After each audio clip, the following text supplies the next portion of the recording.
네, 우리가 아이들을 데리고 여행을 다니다가 보면 이제 차를 타고 말입니다. 항상 듣는 말이 있습니다.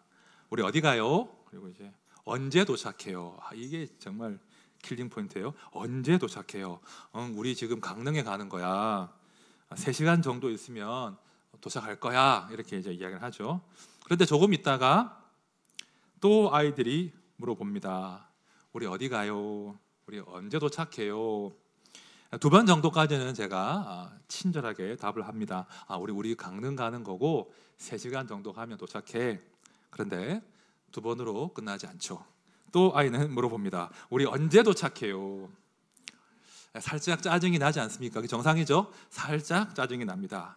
그만 물어봐. 아빠 운전에 집중이 안 돼. 아빠 힘들어. 그만 물어봐. 하고 입을 다물게 하죠. 근데 가만히 우리가 이 상황을 생각해 보면 아이들의 입장에서 아이들은 어쩔 수 없는 거예요.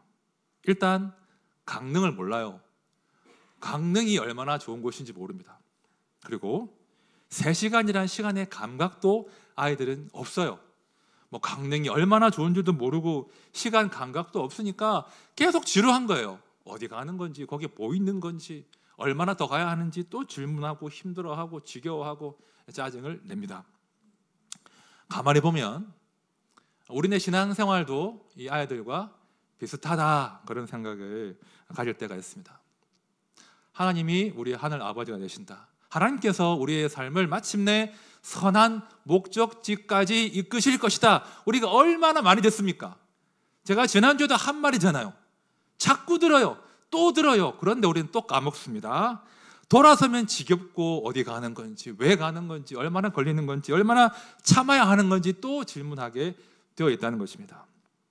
여러분, 지난 한 주간 잘 지내셨습니까? 정말 말씀과 동행하며 잘 지내셨습니까? 아니면 그 철없는 아이들과 비슷하게 보내셨습니까? 속으로만 답을 해보십시오. 하나 감사한 것은 우리가 뭐라고 하든 우리 하늘 아버지는 운전대를 놓지 않으신다는 거예요. 우리가 뭐라고 하든 우리 하나님은 운전대를 잡고 기어이 우리를 끌고 데리고 목적지로 가십니다. 이것이 감사한 것이죠. 자, 오늘 우리가 출애굽기 17번째 시간인데요. 자, 출애굽한 이스라엘 백성들이 본격적으로 가나안 땅, 약속의 땅을 향한 여행을 지금 시작하는 그런 문맥입니다. 여러분, 이 이스라엘 백성들이요, 출애굽을 해서 가나안 땅으로 떠날 때 말입니다. 그들의 여행길에 오를 때 그들의 그 발걸음이 가벼웠을까요? 무거웠을까요?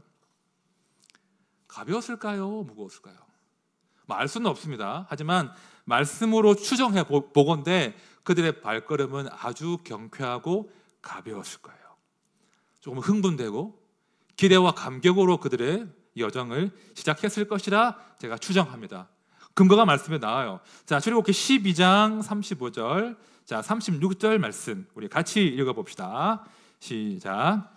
이스라엘 자손이 모세의 말대로 하여 애굽 사람에게 은금 패물과 의복을 구하매 여호와께서 애굽 사람들에게 이스라엘 백성에게 은혜를 입히게 하사 그들이 구하는 대로 주게 하심으로 그들이 애굽 사람의 물품을 취하였더라. 자, 출애굽할 때 그들은 주머니가 두둑했습니다.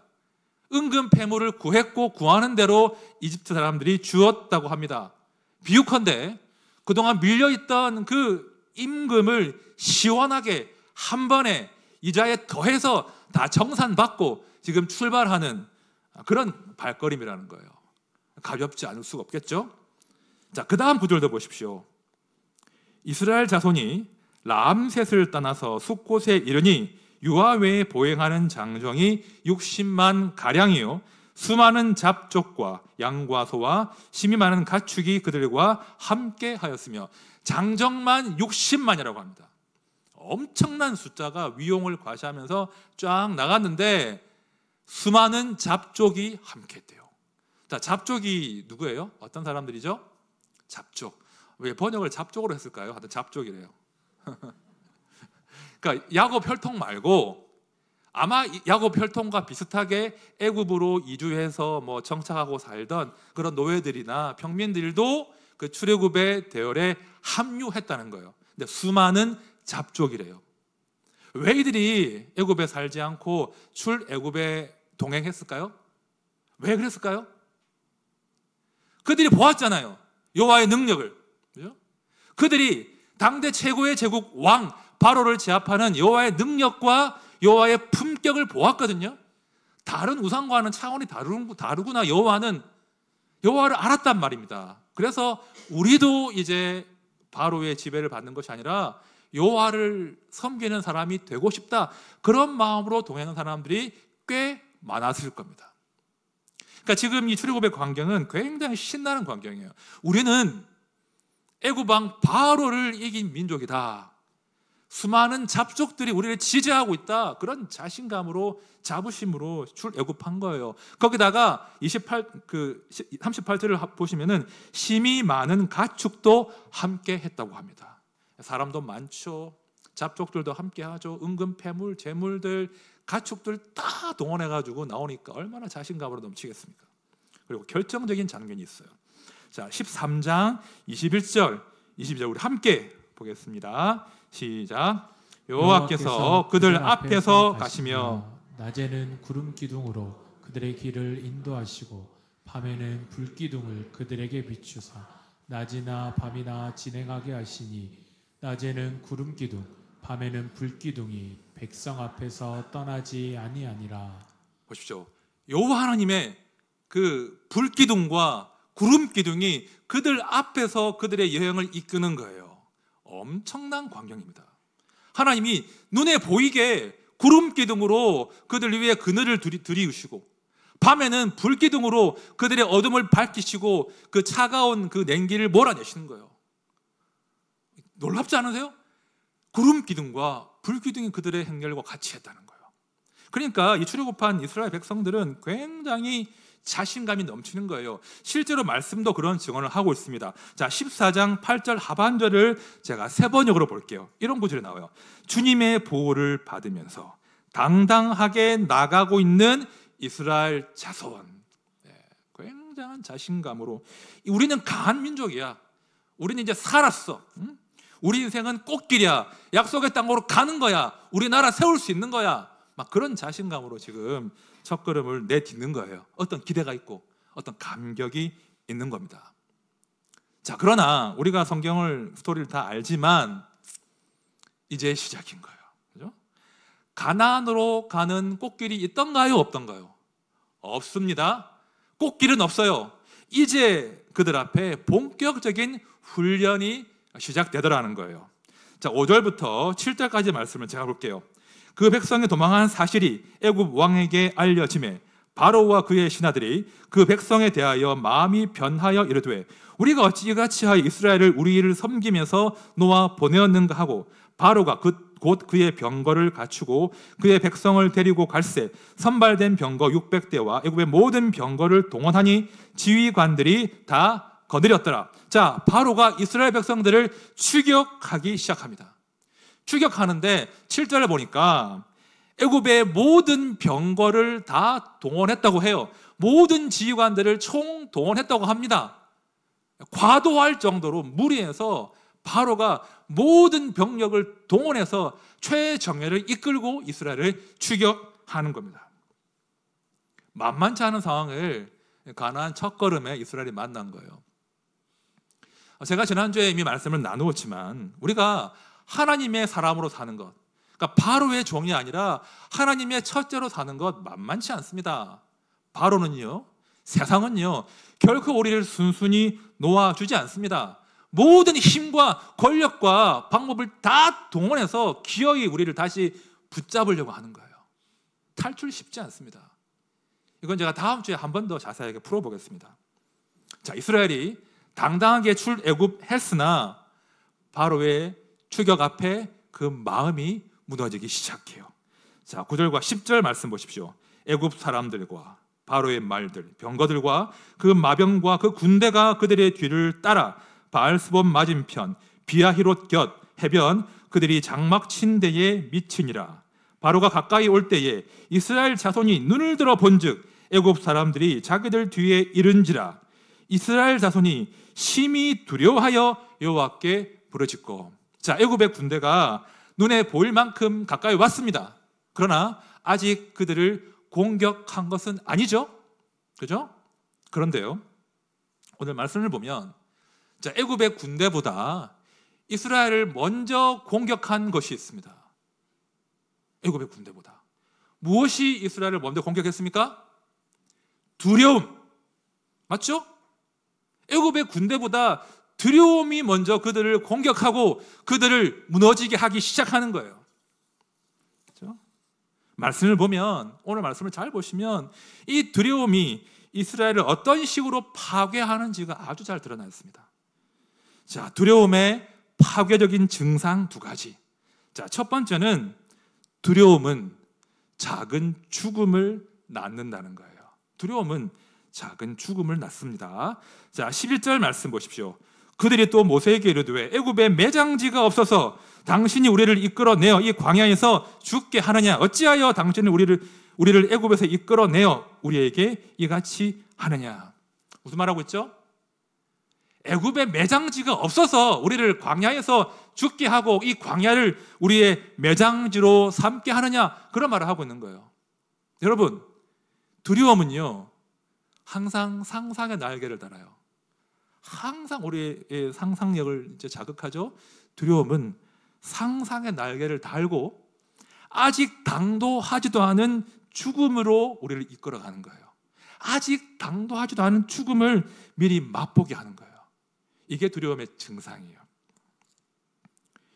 2021년도 그때 이제 한참 제가 분당 우리 교회에서 분립을 준비할 때였는데 고대에게 사역하다가 한 번은 짬을 내서 목사님들과 함께 영화를 보러 갔습니다. 같이 영화 보러 가자 하고 영화를 봤는데 그때 본 영화가 듄이라고 하는 영화입니다. 남성들은 좋아하는데 여성들은 별로 안 좋아하시더라고요. 스타워즈와 같은 그런 분위기 영화인데 같이 이제 유명하다고 하니까 듄을 보러 갔습니다. 영화 길더라고요. 졸리기도 하고 피곤하니까 졸다가 보다가 했는데 딱 한 장면에서 이제 심장을 쿵 하고 때리는 장면이 있었습니다. 이게 극 중에 이제 어머니가 주인공 아들에게 이야기하는 그런 대목인데요. 이런 대사예요. 두려워하지 말라. 두려움은 정신을 죽인다. 두려움은 완전한 소멸을 초래하는 작은 죽음이다. 이렇게 이야기해요.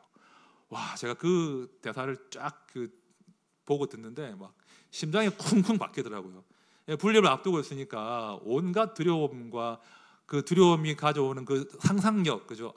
이 부정적인 상상력으로 막 힘들 때였는데 이게 말씀처럼 딱 나오는 거예요.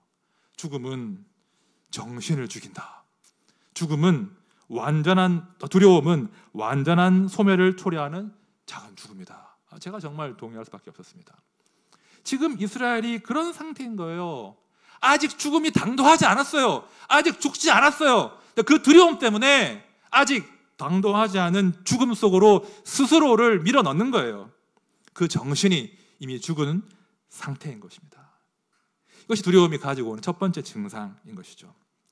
두 번째가 뭔가 하니 두려움은 아무짝에도 쓸모없는 후회와 핑계와 책임 전가를 낳는다는 거야. 쓸데없는 후회와 책임 전가를 낳는 게 두려움이에요. 다음 12절 말씀 우리 같이 읽어봅시다. 시작. 우리가 애굽에서 당신에게 이른 말이 이것이 아니냐. 이르기를 우리를 내버려 두라. 우리가 애굽 사람을 섬길 것이라 하지 아니하더냐.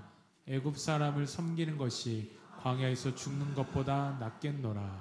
지금 이스라엘이 무슨 말을 하고 있습니까? 우리 나오기 싫다고 했잖아요. 그냥 애굽 사람 섬긴다고 했잖아요. 왜 가만히 있는 우리를 꼬드겨서 이 광야에서 죽게 합니까? 라는 정신 나간 소리를 하고 있습니다.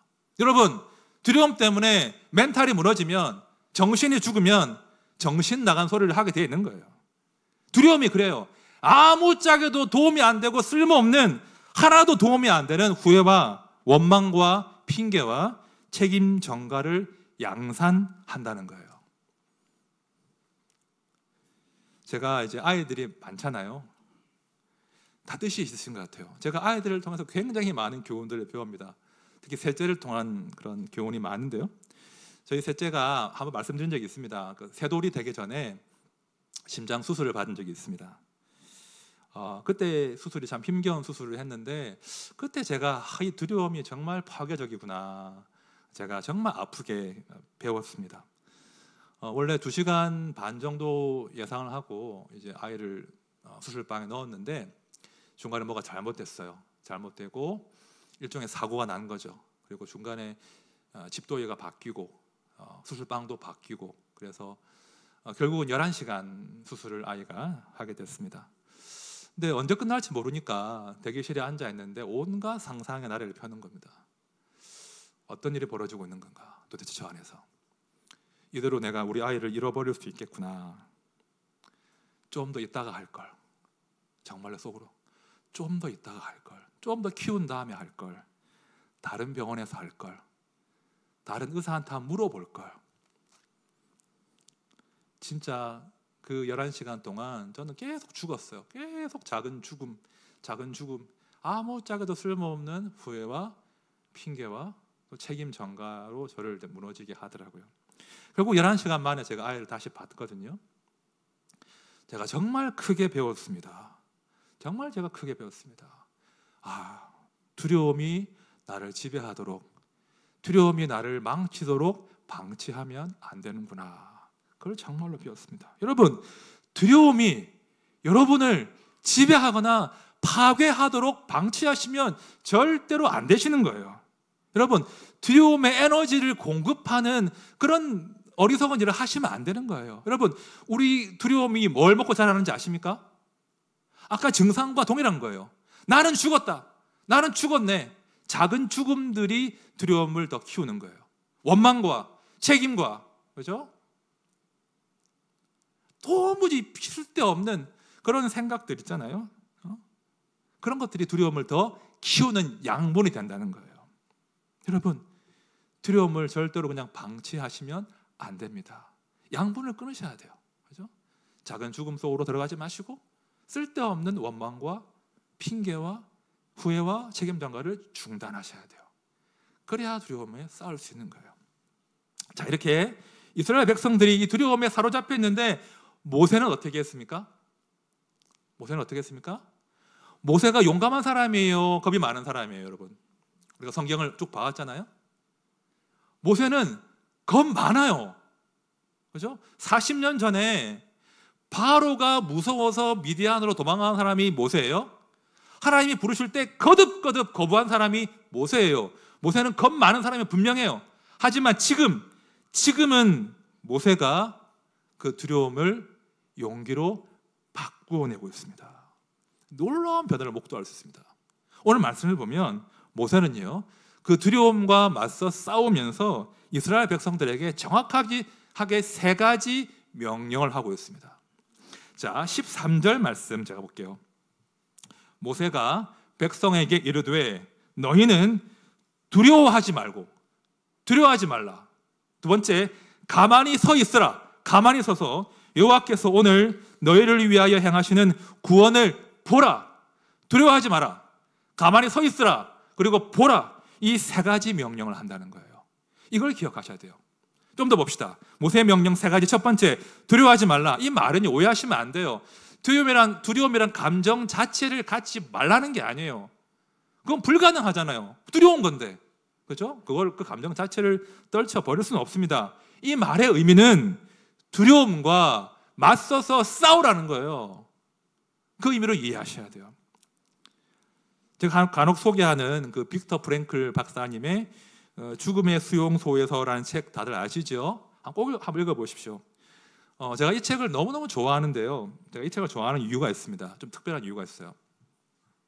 여러분, 사람이 환경의 지배를 받습니까? 환경이 사람을 지배합니까? 다시 말해서 불우한 환경에서 자라면 그 사람의 인생도 불우해집니까?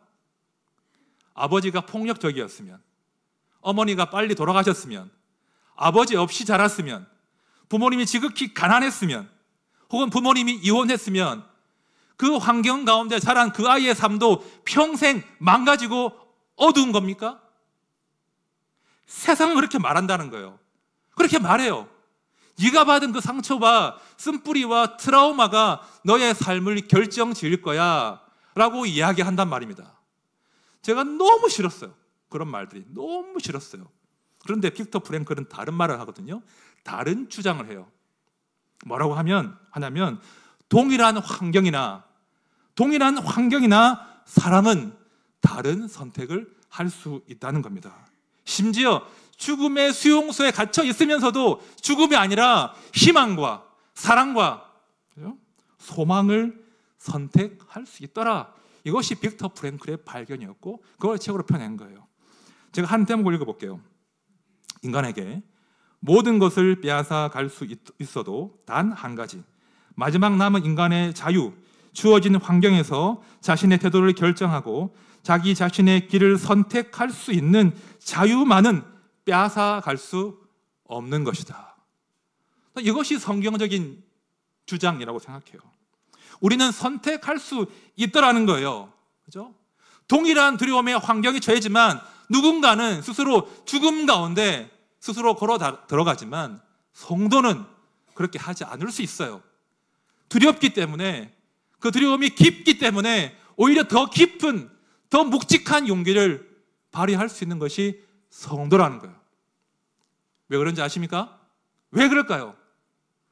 성령께서 성도의 마음 가운데 그 쓴뿌리와 상처와 그 트라우마를 뒤집어 엎는 훨씬 능가하는 새로운 능력과 의지를 창조해 내시기 때문이에요.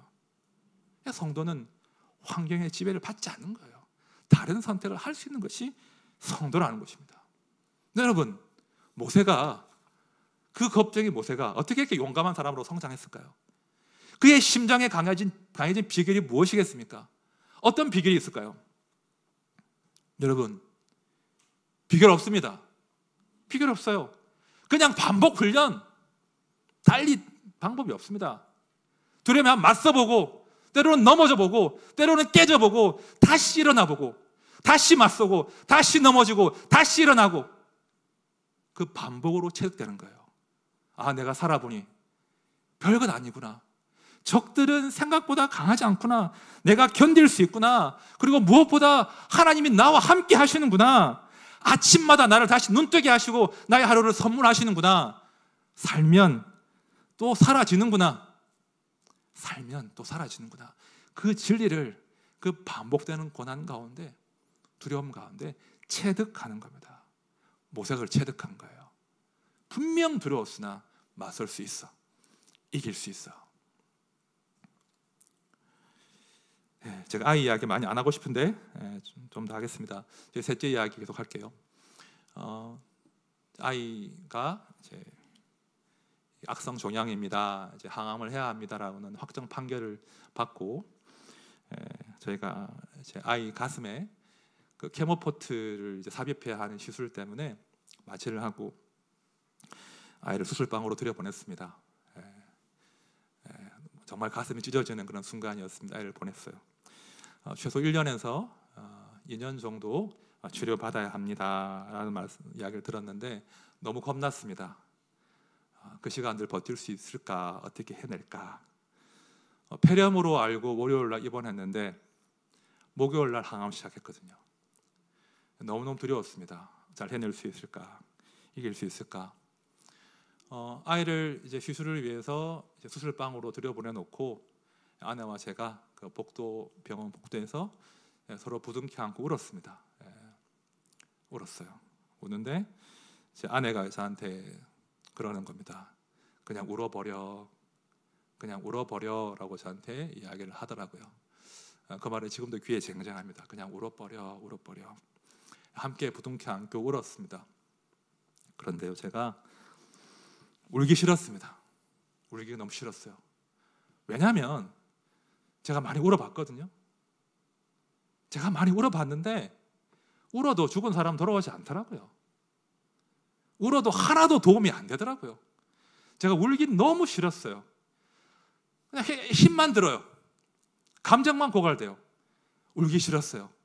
대신 하나님께서 그 순간에 제 마음에 강한 의지를 정말 신기하게 주시더라고요. 그래, 맞서봐야지. 내가 아빠니까 한번 맞서봐야지. 하나님께 한번 또 매달려 봐야지. 그때 살려주셨으니까 이번에 또 살려주실 거야. 또 돌려주실 거야. 울었지만 그런 다짐으로 아내와 이야기를 그 복도에서 나누었습니다. 그렇게 하다 보니 어느새 1년 세월이 훌쩍 지났습니다. 앞으로 한 달 뒤, 6개월 뒤, 1년 뒤 우리는 알지 못합니다. 그냥 버티는 겁니다. 아마 여러분들 가운데도 분명히 그런 분들이 계실 거예요. 하루만 더 버티자, 한 달만 더 버텨보자, 1년 뒤에 보자, 그런 분들이 계실 거예요. 계속 버티십시오. 우리 몰라요. 1년 뒤 모르고 10년 뒤 모르고 20년 뒤 몰라요. 하지만 하나 확실한 것은 지난 1년 나를 도우신 그 하나님이, 지난 1년 나를 지키신 그 하나님이 동일하게 1년, 2년, 10년, 20년 평생 우리를 지키시고 도우신다는 거예요. 그거 붙으시면 돼요. 그거 붙으시면 우리는 두려움과 싸울 수 있습니다. 선택하셔야 돼요. 스스로 무너지거나 스스로 도망가거나 아니면 두려움과 당당히 맞서십시오. 싸우십시오. 그것이 모세의 첫 번째 명령이에요. 자, 두 번째 명령이 뭐냐? 그대로 서 있으라. 그리고 여호와의 구원을 보라. 두 번째와 세 번째입니다. 사실 이 장면은요 좀 이상해요. 지금 막 당장 죽게 생겼는데 하나님 뭐라고 하십니까? 그대로 서 있으라. 이거 동의되십니까? 도망가야죠. 뭐라도 해야죠. 근데 가만히 서 있으래요. 여러분, 이 대목에서 우리가 주목하여 볼 단어는 서라, 서 있으라, 그 단어인 거예요. 지금 하나님 무슨 말씀하시냐면 일단 네가 있어야 될 그 자리에 지켜, 그 말씀인 거예요. 도망가지 말고, 네 혼자 살겠다고 다 내팽개치고 대여서 이탈하지 말고 가만히 서 있어봐. 네가 있어야 될 그 자리를 한번 지켜봐. 그 자리에서 너는 볼 거야. 너는 보게 될 거야. 그 말씀을 지금 하는 거예요. 스탠바이, 영어로 스탠바이. 그대로 서 있어. 그리고 기다려. 여호와께서 오늘 너희를 위하여 행하시는 구원을 보게 될 것이다 라고 말씀하신 거예요. 스탠바이 and see. 서 있어. 그리고 봐. 여러분, 두려울 때 정말 이게 중요해요. 자기 자리를 절대로 지키셔야 돼요. 도망가시면 안 돼요. 잠수 타시면 안 돼요. 자기 위치 포기하시면 안 돼요. 그대로 서 계십시오. 우리가 살다 보면 누구나 그래요. 딱 죽겠는 순간이 오잖아요. 딱 죽겠다. 진짜 딱 죽겠다. 더 못하겠다. 두려워서 무서워서. 그때 버티는 겁니다.